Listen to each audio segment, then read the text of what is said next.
Do it here. Yes. Then this side. This side. Yes, here. Yeah. You are not able to do it correctly. Give it to me. I will show you. Like this. See. Like this. Like this. I also want to do Like this. Speed. Okay. Speed. अभी देखो मैं ride से आके almost हो चुका है close to 3 घंटा. अभी भी इसको पकड़ नहीं चाहते. इतना ज़्यादा गर्म है. ये थोड़ा ठंडा हो चुका है बट ये इंजन जो मेन इंजन है भाई अभी तक गर्म है. नहीं तो मैं तो सीधा कवर को डाल देता. उसीलिए कवर डालने में ही आपको 5 घंटा वेट करना पड़ेगा. पूरा इंजन पूरा खतरनाक गर्म. ओ भाई अभी भी खतरनाक गर्म है. चल लो तुम मैंने ठीक है. Bye bye. Okay I am living. चलो back home and now I have been wasting time for last 1 hour only looking for a visa appoint. भाई हमारा इंडियन पासपोर्ट में कोई ढंग का कोई देश में किसी का भी वीज़ा मतलब अराइवल नहीं है. जो है हम लोग वो सब कुछ कितना बार गए हैं I can not even count. मेरा पासपोर्ट में स्टैम्प लग लगे पासपोर्ट भी ख़त्म हो चुका है. कोई भी एक ढंग का देश भी हमारा भाई पासपोर्ट में नहीं है. इतना बड़ा देश, इतना इकोनॉमी, डेवलपिंग कंट्री ये वो. बट भाई यूरोप का वीज़ा लगवाने के लिए इतना टाइम वेस्ट एंड पैसा वेस्ट. टाइम वेस्ट प्लस पैसा वेस्ट एंड इतना प्रिंट आउट मारो. सबसे fucked up job is applying for a visa. अभी मैं लास्ट 1 घंटे से क्या कर रहा हूँ देखो. यहाँ पे यूरोप का मैं देख रहा हूँ जो भी सारे देश है हर देश को मेरे को सर्च करना पड़ रहा है. फॉर एग्जाम्पल लेट से पकड़ लेते हैं पोलैंड. ठीक है. तो यहाँ पे मेरे को जाके सर्च करना पड़ेगा पोलैंड दुबई एंड उसका VFS. ठीक है. VFS मार देते हैं. अभी जाके अपॉइंटमेंट. ऐसे में हर देश का देख रहा हूँ भाई कोई एक भी देश का भी अपॉइंटमेंट खाली नहीं है यार. इतना बकवास. हमारा पासपोर्ट में कोई भी देश के लिए एक्सेस नहीं. सबके लिए हमें वीज़ा अप्लाई करना पड़ेगा एंड वीज़ा अप्लाई करो टाइम वेस्ट करो या फालतू चीज़. अभी देखो यहाँ पे हम ये लो sorry you have encountered error. ये भी हो गया. छोड़ो. तो पोलैंड गया. अभी पकड़ लो. अभी क्या देखेंगे. यूक्रेन तो अभी भाई झगड़ा चालू है वो वीज़ा नहीं देंगे. रोमानिया देखते हैं. हंगेरी देखते हैं. स्लोवाकिया एक बार देख लेते हैं. Slovakia Europe VFS Dubai. ये आ गया स्लोवाकिया. देखते हैं भाई कहीं तो मिल जा. मेरा तो है बट एक्चुअली मैं तपस के लिए अपॉइंटमेंट ढूंढ रहा हूँ. मेरा तो वीज़ा है पूरा अगस्त तक मेरा यूरोपियन वीज़ा है बट उन लोग का नहीं है. तो तपस के लिए अप्लाई करते हैं. हम लोग एक ही साथ निकलते. देखते हैं मिलता है कि नहीं. इतना ढूंढ के पापड़ बेलने में टाइम वेस्ट कर चुके हैं बट अभी भी नहीं मिल रहा है. भाई एक स्लॉट तो दिखा दे. नहीं स्लॉट भी नहीं दिखाना है. और यहाँ दुबई के जिनका पासपोर्ट है UAE वाला जितने लोग हैं उनको तो यूरोप के लिए लगता ही नहीं है. वो कहीं भी जा सकते हैं. ये लो अर्लियर स्लॉट दिखा रहा है. देखो कहाँ पे दिखा रहा है. अभी ये स्लोवाकिया क्या दिखा रहा है अगस्त 23. तो अगस्त 23 में हम जाके करेंगे भी क्या. हमें तो जाना है भाई जुलाई एंड अगस्त में. अगस्त 23 तारीख में हम जाके करेंगे क्या. या फक अप मैन. बहुत ढूंढने के बाद हंगेरी में मेरे को मिला हुआ है. लेटेस्ट डेट सेज जुलाई 17 में अगर हम अप्लाई करते हैं तो मे बी जुलाई 30 तक हमें पासपोर्ट भी आ जाना चाहिए. बट ये है कि एक हैक है. हैक तो नहीं बोल सकता होगा कि नहीं मेरे को नहीं मालूम बट ट्राई कर सकते हैं. उसमें अभी short term and long term दो रहता है. Short term is for tourist. Long term is की जो भी काम करने जाते हैं बिजनेस सेट करने जाते हैं उनके लिए. तो शॉर्ट टर्म में तो है ही नहीं भाई. दिखा रहा है सीधा कि 3-4 महीना वेट करना पड़ेगा. लॉन्ग टर्म में दिखा रहा है जुलाई. तो मे भी अपन क्या कर सकते हैं कि लॉन्ग टर्म में अपन क्या करेंगे वीज़ा का स्लॉट ले लेंगे. उसके बाद जैसे ही हम जाएंगे अपॉइंटमेंट के लिए अगर वो पूछता है कि अरे ये तो लॉन्ग टर्म का है आपका तो शॉर्ट टर्म टूरिस्ट है तो हम उसको रिक्वेस्ट कर सकते हैं भाई हमारा टिकट विकेट बुक हो गया है भाई एंट्री दे दे. ऐसे करके कुछ कर सके. एक ही है कि अगर हो गया तो ठीक है. अगर काम नहीं किया भाई और कुछ देखना पड़ेगा. एंड ये एक ऐप है आप इसको इंस्टॉल कर सकते हो. ऐप का नाम इज ATLYS. ये है ऐप का नाम. यहाँ से आप अगर डालते हो कि नेशनलिटी इज इंडियन उसके लिए क्लियरली बता दे रहा है. अगर आपको कहीं भी जाना है वो क्लियरली बता रहा है कि नो वीज़ा रिक्वायर्ड. कौन से देश आप जा सकते हो जहाँ पे आपको वीज़ा नहीं लगेगा. यहाँ पे वो लिस्ट हो जा रहा है.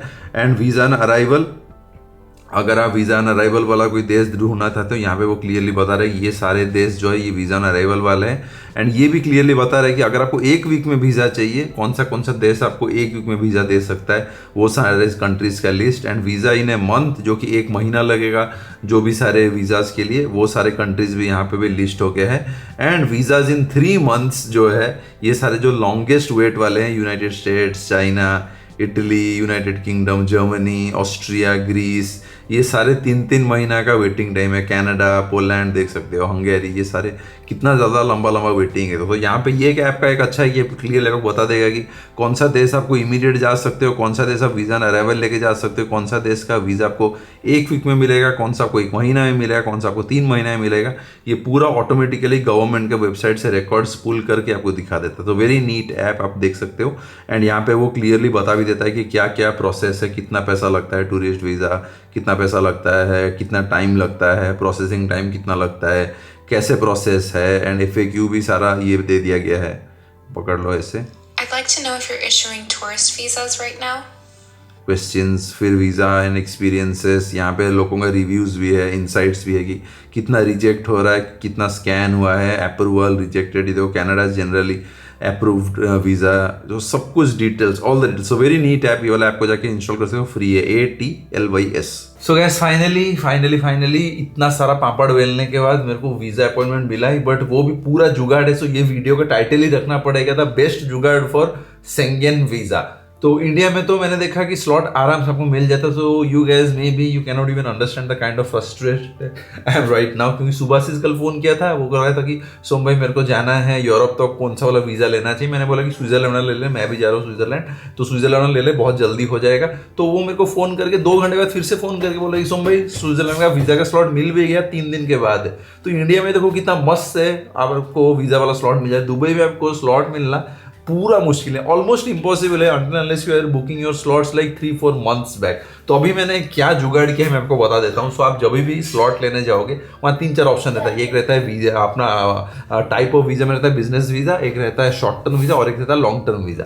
तो business visa and short term visa total वो दिखा रहा है कि नो स्लॉट्स अवेलेबल। तो मैंने क्या किया, लॉन्ग टर्म वीज़ा को सिलेक्ट कर दिया। एंड लॉन्ग टर्म वीज़ा करके देख सकते हो, मैंने लॉन्ग टर्म वीज़ा करके हंगरी वाले को अप्लाई कर दिया है, हंगरी वाला। तो अभी ओनली यही वाला एक ही जुगाड़ था। अभी अपने को ये देखना है कि हम लोग जब VFS जाएंगे तो अभी वो बंदा बोले कि अरे ये तो लॉन्ग टर्म वीज़ा है, आप तो टूरिस्ट हो, आप तो शॉर्ट टर्म के लिए जा रहे हो, ये लॉन्ग टर्म वीज़ा क्यों। तो उसको हमें थोड़ा सॉरी वरी बोलना पड़ेगा, सॉरी सर हमें मालूम नहीं था, हमें लगा कि हमारा 1 महीने का जो ट्रैवल है वो हमें लॉन्ग टर्म के अंदर आता है, शॉर्ट टर्म में भी आप 5-10 दिन बोल रहे होगे, उसीलिए हमने लॉन्ग टर्म वीज़ा करके सिलेक्ट कर दिया। अगर वो अप्लाई मतलब अप्रूव कर दिया तो काम हो गया, मोस्ट प्रोबेबली वो कर दिया। क्योंकि लास्ट बार जब मैं नॉर्वे गया था तब मैंने वही नॉर्वे का लॉन्ग टर्म वीज़ा ही सिलेक्ट करके मैं गया था। उसके बाद जब उसने मेरे को पूछा था मैंने उसको सॉरी 2-3 बार बोल दिया, वो लड़की तरफ हंस ली, उसके बाद जब मेरा काम हो गया था। इधर मेरे को लगता है वही थोड़ी कुछ करना पड़े। तो यही वाला एक ही भाई दुबई के लिए बेस्ट हैक है। अगर आपको शेंगेन वीज़ा चाहिए तो शॉर्ट टर्म नहीं मिल रहा है, बिजनेस नहीं मिल रहा है, कुछ भी नहीं मिल रहा है, तो भाई लॉन्ग टर्म वीज़ा सिलेक्ट कर दो। अगर कोई भी स्लॉट कहीं भी स्लॉट दिखा रहा है ले लो, उसके बाद जाके सोचना है कि कैसे होगा कैसे नहीं होगा। एंड अभी हम लोग जस्ट देख रहे थे बहुत ही बड़ा वाला, मतलब जितना बड़ा मिल सकता है, जितना बड़ा मिल सकता है एंड जितना हाई रिजोल्यूशन मिल सकता है, 4K 5K 8K जो भी मिल जाए, सबसे बड़ा हमारा मॉनिटर ढूंढ रहे थे। And after doing a lot of research what I found out is कि ये जो आपको सारे अमेजोन पे जो सारे मॉनिटर्स मिलते हैं उसमें आप स्पेसिफिकेशन नहीं देख के ओनली कम पैसा देके खरीद लेते हो। That is the biggest mistake. If you are someone who is a perfectionist and looking for the best resolution, पूरा बेस्ट आपको चाहिए, पिक्सल पिपिंग अगर करते हो देन आपको PPI देखना चाहिए। PPI is what you need to see. आप कोई भी अगर मॉनिटर खरीदो उसका PPI देखना। For example let me just show it to you कि मेरा कैसा सेटअप रहता है। So this one is a 27 inch 4K HDR monitor. ये भी है ये अपना 27 इंच का 4K HDR मॉनिटर। ये भी है 4K HDR monitor, but this is 43 inch. तो जितना बड़ा मॉनिटर आपको लगता होगा बहुत हाई रिजोल्यूशन होगा, नहीं, ये मॉनिटर जो 2 है ये बहुत ज्यादा रिजोल्यूशन है, बट ये भी 4K HDR है, ये भी 4K HDR है, ये भी 4K HDR, but 4K HDR 5K इससे मतलब नहीं पड़ता, आपको पिक्सल पिपिंग करना पड़ता है। अगर आप पिक्सल पिप करोगे ये वाला मॉनिटर को, दिस इज 163 PPI, मतलब this is one of the best monitors in the world जो आपको पूरा पिक्सल पिप करने से आपको बेस्ट दिखेगा। ये भी है 163 PPI वाला। This one is only 103 PPI। ऐसा नहीं है कि आपको दिखेगा नहीं, पूरा परफेक्ट दिखेगा। Even if I am sitting like this much distance from my computer, from my keyboard, पूरा परफेक्ट काम करता है। बट ये है कि अगर आपको पूरा पिक्सल पिप करना है, पूरा मैकबुक की तरह, पूरा OLED स्क्रीन की तरह, पूरा फोन की तरह दिखे, देन ये वाला monitor is the best 27 inch. क्योंकि ये जो है कि कंपनीज का जो टेक्नोलॉजी का लिमिट है कि वो 27 इंच तक की हाईएस्ट PPI वो दे सकते हैं। 32 इंच में भी उतना हाई नहीं आता। 32 इंच मेरा भी था इंडिया में, जो मैं लेके आया यहाँ तो टूट गया, मैं मैंने यहाँ पे दे दिया है बंदे को। सो वो 32 इंच में भी आई थिंक द हाईएस्ट और समवेयर अराउंड 121 है 123, but this one is 163 ppi, ये भी है 163 ppi, but this is only 103 ppi, ये वाला मॉनिटर देख रहे हो। तो अभी हम लोग ढूंढ रहे थे कि बट ये है कि ये 2019-20 का, तो मैं देख रहा था कि क्या टेक्नोलॉजी इतना आगे गया है कि बड़ा मॉनिटर्स में हाई मतलब ppi वो दे सकते हैं। अभी तक नहीं दिया, अभी तक कोई भी कंपनी ने अपना टेक्नोलॉजी नहीं दिखाना है। ओनली इस बार CES में सैमसंग ने एक निकाला है 49 इंच और एक है 57 इंच, ये वाला मैं भी देख रहा था। This one is a 57 inch 8K mini OLED 250, and ये वाला वो बोल रहे हैं क्लोज टू 140 ppi। तो if this is true, this is going to be the best monitor in the world money can buy।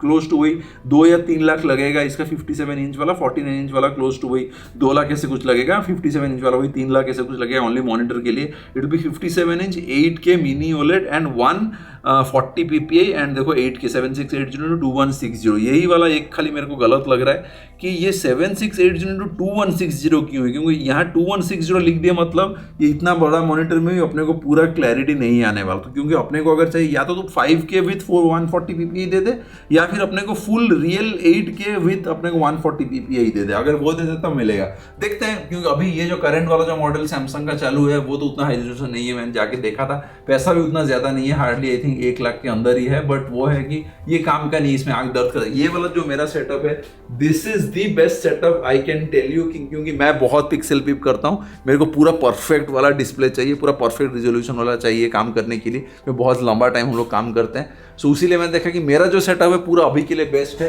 27 inch all the 3 और 4K HDR में आप जितना पास से भी काम करो आपका आंख दर्द नहीं होने वाला, पूरा बेस्ट सेटअप है। बट ये है कि अगर इसके बाद कोई हाई PPI वाला कोई मिल जाता है बड़ा वाला मॉनिटर क्लोज टू वही 42 इंच 45 इंच 49 इंच, देन तो भाई सोना पे सोना। बट ये है कि टेक्नोलॉजी के लिमिट्स है, अभी भी कोई भी कंपनी, ना सोनी ना सैमसंग ना LG, किसी ने भी बड़ा डिस्प्ले में हाई PPI वाला मॉनिटर दिया। उसीलिए आप जब भी बड़ा डिस्प्ले खरीदते हो एटलीस्ट उसका PPI देखो, क्योंकि सारे मॉनिटर्स को दिखाएंगे कि 10,000 में 4K मिल रहा है, आजकल तो 10-15 हज़ार में 4K मॉनिटर्स मिलता है, बट उसमें PPI बहुत कम रहता है। आपका आंख भी दर्द कर रहा है, आप पिक्सल भी करने से आपको सब कुछ चिट मतलब पूरा पिक्सेलेटेड दिखेगा। आपको अगर पूरा पिक्सल भी कर तो पूरा शार्प चाहिए, then the best is to go for something like this. मैं आपको ये सारे मॉनिटर्स के लिंक एक बार डाल दूंगा। एंड मेरे को लगता है लाइफ का सबसे बड़ा रिग्रेट मेरा वही रह जाएगा कि मैंने इंडिया में बिजनेसेस क्यों किया।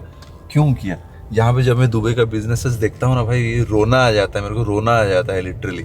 यहाँ पे कोई भी अब दुबई में सर्विसेज यूज़ करो इंस्टेंट, एंड उसका रीज़न ये नहीं है कि लोग अच्छे हैं या फिर बिजनेस अच्छा है, कुछ भी रीज़न नहीं।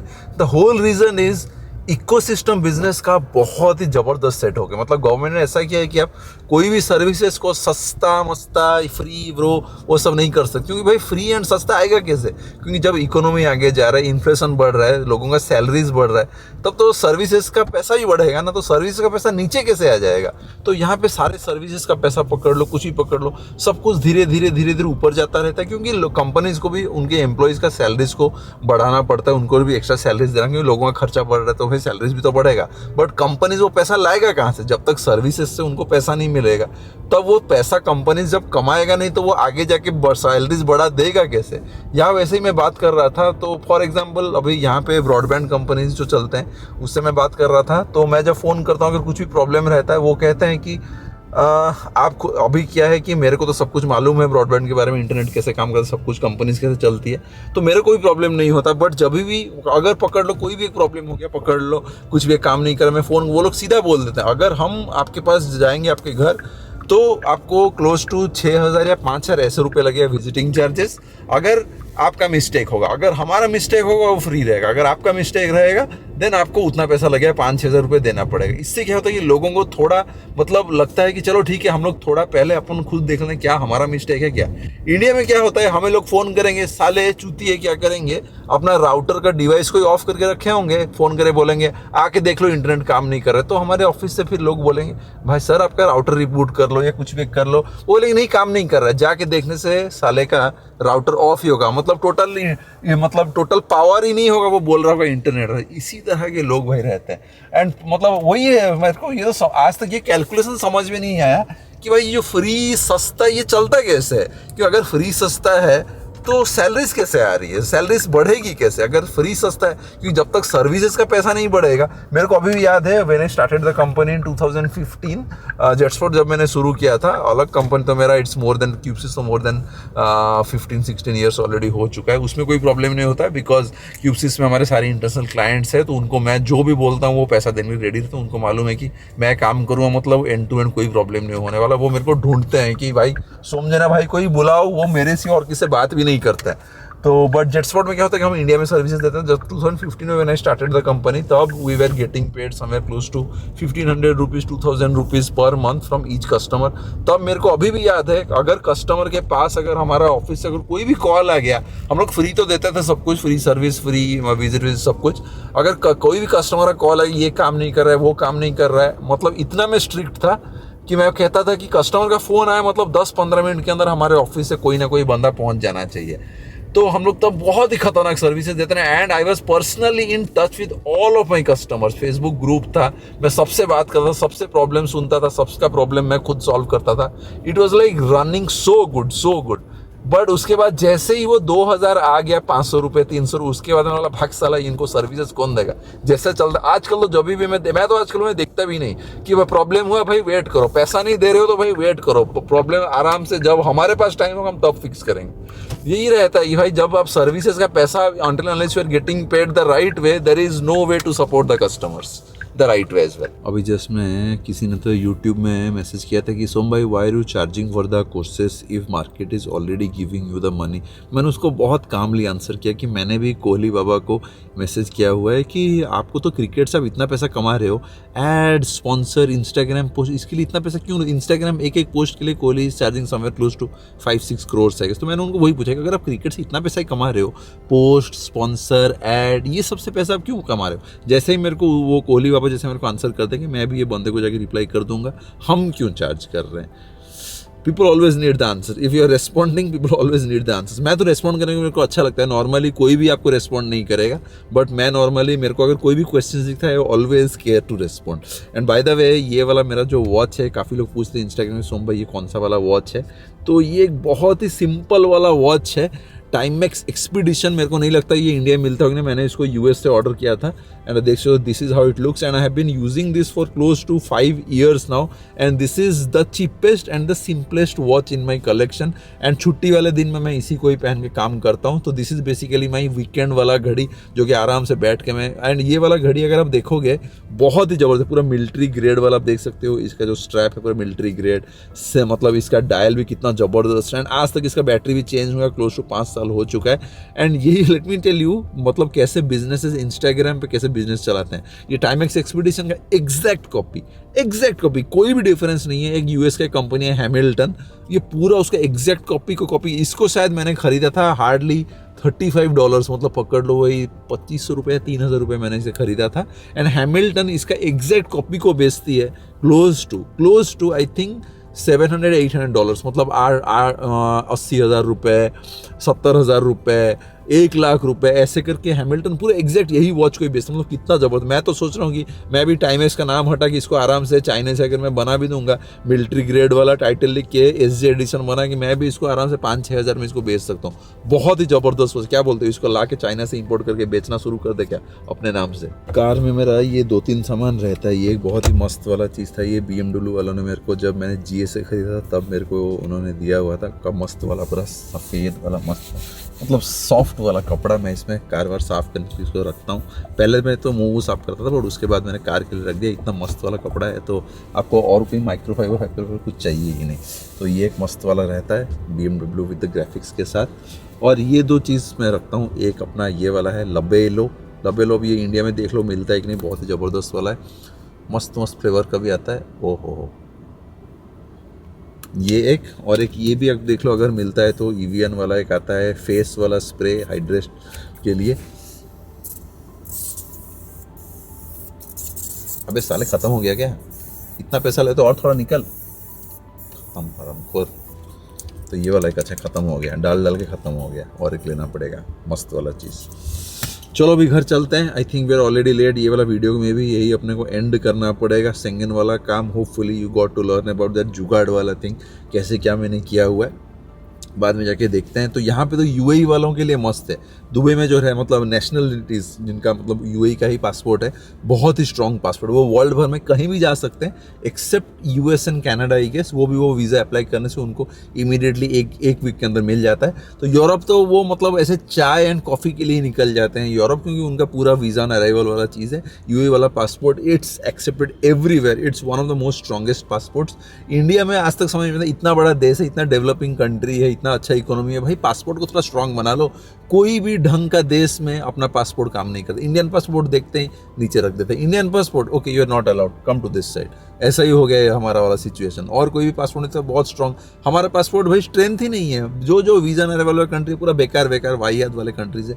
कोई एक अच्छा वाला पूरा यूरोप कॉन्टिनेंट में एटलीस्ट दे दो। इतना साल हो गया, इंडिया इतना बड़ा देश हो गया, इतना हेल्प करता है सारे देशों को, बट एटलीस्ट भाई वीज़ा न वाले इंडियंस के लिए तो कर दो। एटलीस्ट ITR देख लो, बैंक स्टेटमेंट तो कुछ भी एक देख लो। वीज़ा तो यार अगर वीज़ा अराइवल नहीं जैसे एटलीस्ट लॉन्ग टर्म वीज़ा दे दो, 10 साल वाला, 5 साल, जैसे यूएस में मिल रहा है 10 साल वाला मस्त वाला वीज़ा है। यूरोप में भाई कुछ भी नहीं मिलता, मिलता है 1 महीना, जितना ट्रैवल कर दोगे 2 महीना 3 महीना, अभी मेरे को लास्ट पर मिला हुआ है 6 महीने का।